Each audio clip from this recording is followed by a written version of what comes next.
have goosebumps now. This is bucket list dream come true.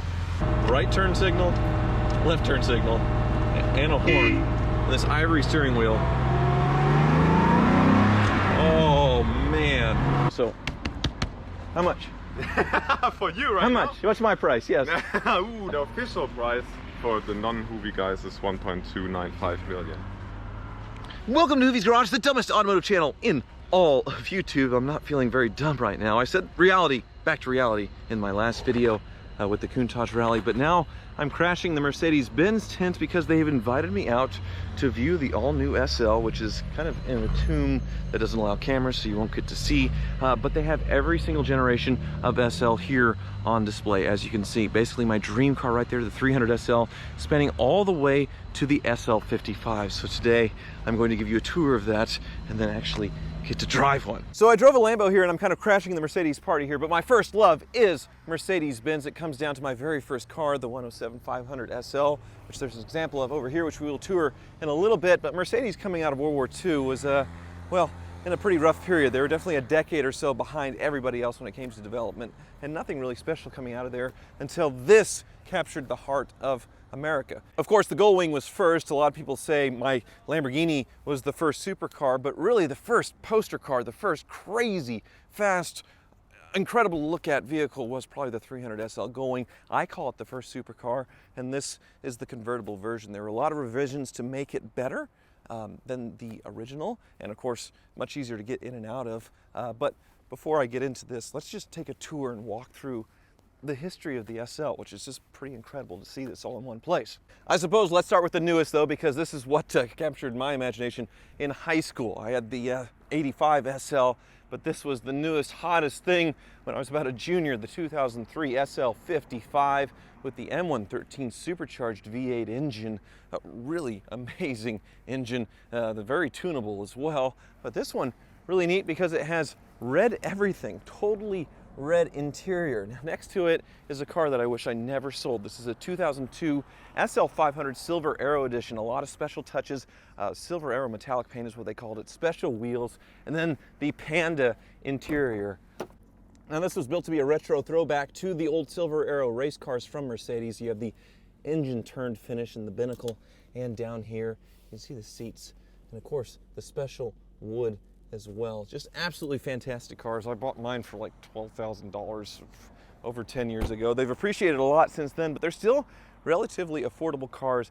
Very nice driving. Other than the top hydraulics, which can go bad, very, very solid vehicles. Of course, in the middle here, the Mercedes 380 SL, which was the US market car, probably the least desirable of the bunch, except for maybe a 450 SL with the weird fuel injection systems in some years. But you can see the big park bench bumpers because of US specifications, sealed beam headlights. Mine have the nice slim bumpers, but this is still a very, very nice example. Oh yeah, very, very low miles and very clean.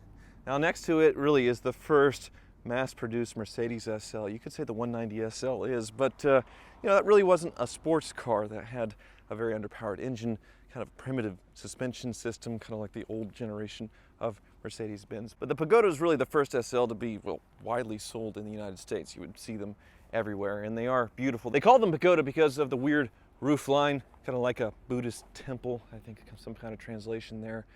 But great power too. Inline 6 engines, this one being a 280 SL, it's the most powerful. Really, really gorgeous car. But that's the big daddy here, the 300 SL. And I was invited here by Michael, the Mercedes Classic Center, who's wandering around back here. Randomly walking. Yes, come on up. So you told me I could drive whichever car I wanted, right? Yeah, just because you crashed our booth with your Countach. I guess so.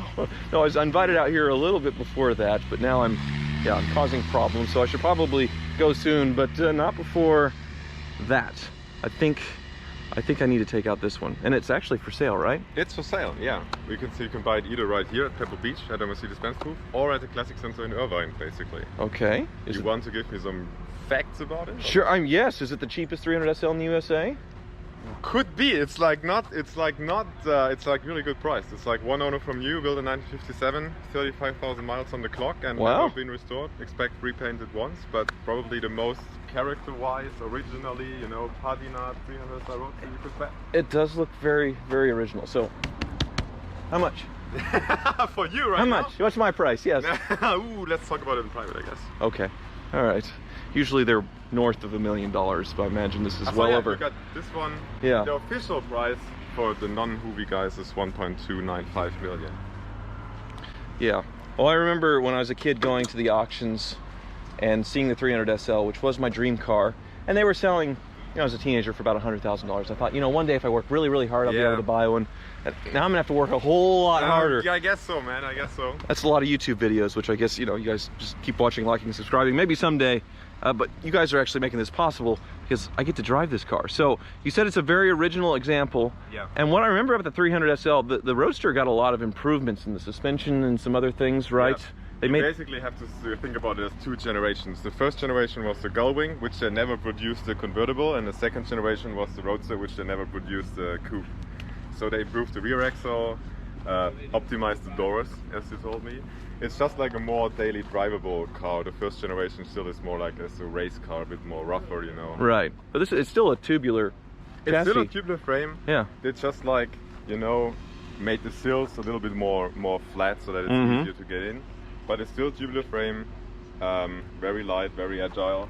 And still the race car. Oh, is it locked? Still the race car handle. It's locked. Oh. Still locked. Should I open it up? Please. Yeah, so still a race car frame and still very much a race car engine, right? You have to get it here. Here's the lock. Oh, okay. Yeah, I'm not going to break it. Oh, good. And then it snaps in place. And here it is. First direct injection. Yeah, in the Gullwing was like the first, what it's called, 4-stroke production engine with direct fuel injection. They did it because they needed more reliability on the races, which you don't get in a carburetor. Same engine, basically 3-liter, inline 6. They like reduce the power a bit. It makes 215 horsepower in the Roadster. 215 versus 240 or so in the Gullwing. 40-ish in the Gullwing. But the power to weight's pretty good, right? It's pretty good. It's plenty for cruising, and the sound you get above 4,000, you will experience like in a short. Let's hear it. Yeah. Start it up. Let me get to the back here. Just like the supercar startup, right? But it's cold, man. It was like outside all night, so. Well, okay. This is a good used car test. I'm a used car shopper now, right? Never been warmed up before, so that's like. It's a little cold this morning. Yeah. It's okay. Wake up. There it is.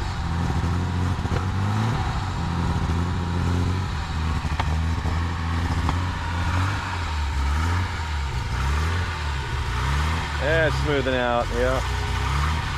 I was a little slow this morning too. I mean, yes, they are a lot of money, but you can just tell you're in the presence of greatness. I mean, it's just an incredible car, absolutely beautiful. This is my ultimate dream car right here, and I get to drive it. In the back. Then there is. Don't do that. That's don't do that. Okay. Oh, okay.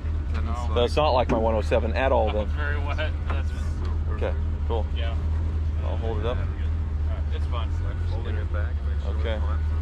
And that's the important part. Right. Oh, Make okay. sure it lays. So I just did the absolute worst thing that you could do right there to the top. Sorry. It's still holding up. Okay. Very good. Yeah. All right. Let's have a seat. Original seats, right? Original seats, original leather, Oh. original upholstery. Sitting on a piece of history. I guess. It's a very comfortable piece of history. Fuel gauge is a little. Oh, there it is. It's settled in. I love the gauge treatment though. Kind of like a thermometer needle. Yeah. It's all like manual, no electric stuff. All right. Well, can you be my cameraman here? I will do. Okay. I will try my very best. All right. And then Clutch is much lighter than the Countach. Oh, this feels like a vacation. Woo. this one is the perfect daily driver. Not kidding you. Oh, You could cruise it all that day. does not feel like something from 1950. No, it doesn't. No, that's better than a lot of cars made 20 years ago. Yeah. The gear change and on a cold gearbox. A Ferrari Testarossa gearbox, you try to do that, and you get crunches. It's amazing. No, they tried to make it as like practical as possible. That's the main difference between this one and the original Gullwing. We need to go left here. Left here. Okay. Do you know how to indicate left in this car movie? No. Okay, you have to do. This one's the indicator. That's the indicator. Really? Horn button and indicator all in itself. Okay. That's. Oh, that's a horn. That's a horn. Oh yeah. Yeah. Let me get that again. Okay. So, right turn signal, left turn signal, and a horn. And this ivory steering wheel. Oh man. I mean, it sounds vintage, but it doesn't feel vintage at all. You're looking out on this beautiful, classic, iconic front end in a car that feels like it's, I don't know what to call it. It doesn't feel of its time. It looks of its time. Wow.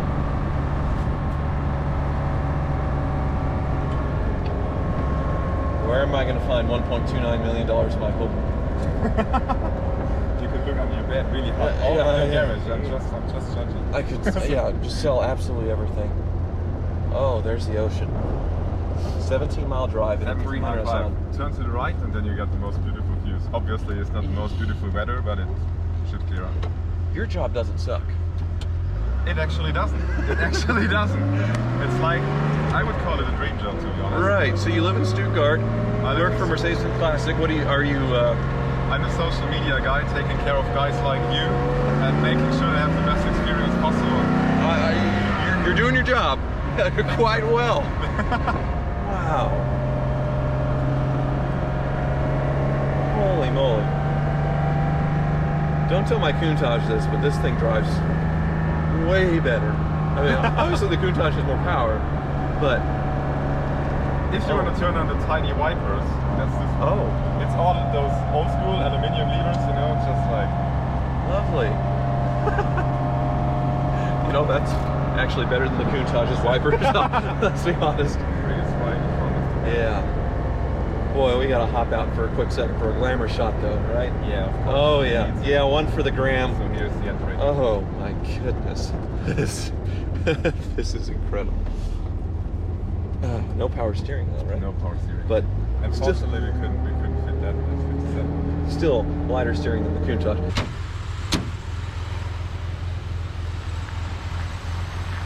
Holy moly! Tell me it's not a perfect car for Pebble Beach. It is the perfect car for Pebble Beach. I mean, I have goosebumps now. This is bucket list, dream come true. Oh. We have to go back, don't we? Let me check. Yeah, my boss needs it in kind of 8 minutes. So you have to drive really fast and rev it, I guess. What RPM are you limiting to? So like 4.5, you can rev it. It sounds better between 3 and 4.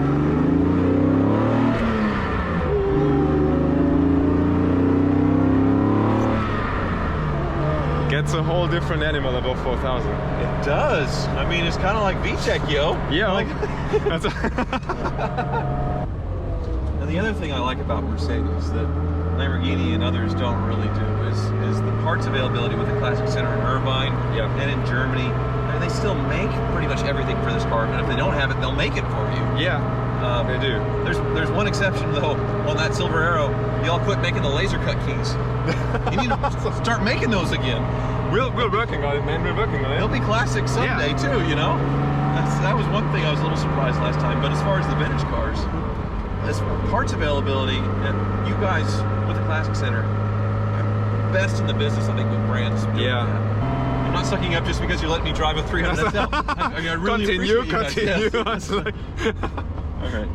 To the right, sorry, to the right.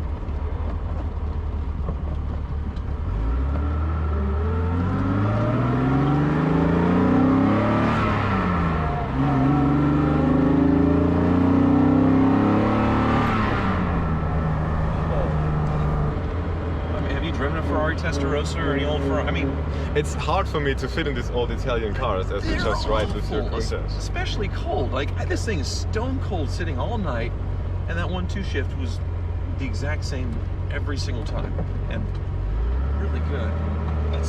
No, that's like the Mercedes-Benz had like this quality approach, luxury stuff. All its like history basically. Oh, you can park it wherever you want. This one, right? Yeah. I got it. Oh, I stalled it right at the end. I stalled it right at the end. I didn't stall you the whole time. So sorry. And the turn signal's on the whole time like a 90-year-old man. Oh well. It's like, you know. Thank you so much. Wow. Oh, good, thank you. Wow. Wow. I'm about to cry. Really, genuinely about to cry. You have no idea. Man.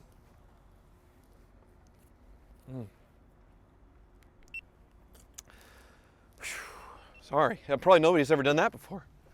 We could drive it longer this evening if you want to. No. Doesn't matter. All good. I love car guys, so we could probably make something happen. Oh, I don't want to take up any more of your time. Car's already off to its next victim, I suppose. Yeah.